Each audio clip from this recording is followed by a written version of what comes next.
SIR এর শুরু থেকেই ভুয়ো ভোটার ইস্যুতে সোচ্চার হয়েছে বিজেপি, কিন্তু এবার খাস কলকাতায় উল্টো ছবি ধরা পড়ল। দ্বিতীয় দফার আগে ভুয়ো ভোটার নিয়ে সরব এবার তৃণমূল। গত 21শে এপ্রিল সাপ্লিমেন্টারি লিস্ট বেরোনোর পর প্রচুর ভুয়ো ভোটারের নাম ঢুকে আছে বলে অভিযোগ শাসক শিবিরের। এই নিয়ে 117 নম্বর ওয়ার্ডের কাউন্সিলর অমিত সিং বেহালা থানায় অভিযোগও দায়ের করেছেন। এরা সব অন্য অন্য জায়গাকার বিভিন্ন আমরা 2-3 জনের সাথে কথা বললাম।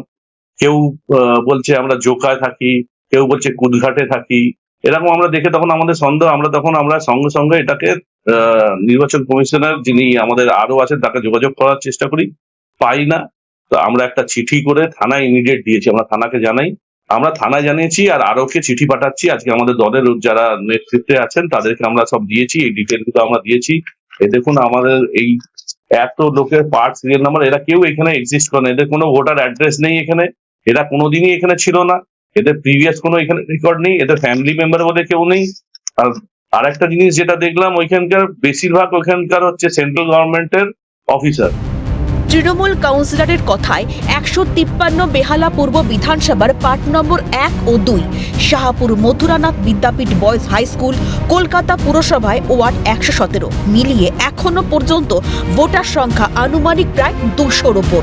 সেখানে দেখা যাচ্ছে তালিকায় যেসব ভোটারদের নাম ঢুকেছে তারা কেউ এখানে থাকেনি না, এলাকার বাসিন্দাই নয়। প্রশ্ন, বাসিন্দা না হওয়া সত্ত্বেও কিভাবে ওই দুই পার্টির ভোটার তালিকায় নাম রয়েছে? এই নিয়েই সরব হয়েছেন কাউন্সিলর অমিত সিং।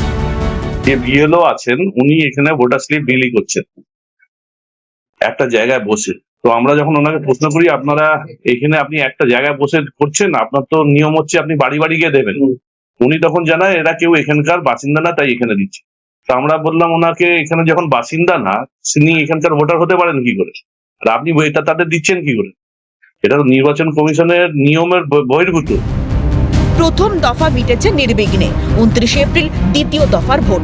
কলকাতায় ভোটের ঠিক 5 দিন আগে এমন অভিযোগে সরগরম রাজ্য রাজনীতি। নির্বাচনের শেষ দফার আগেও থামল না ভুয়ো ভোটার তরজা। রাজীব নস্করের রিপোর্ট, ক্যালকাটা নিউজ।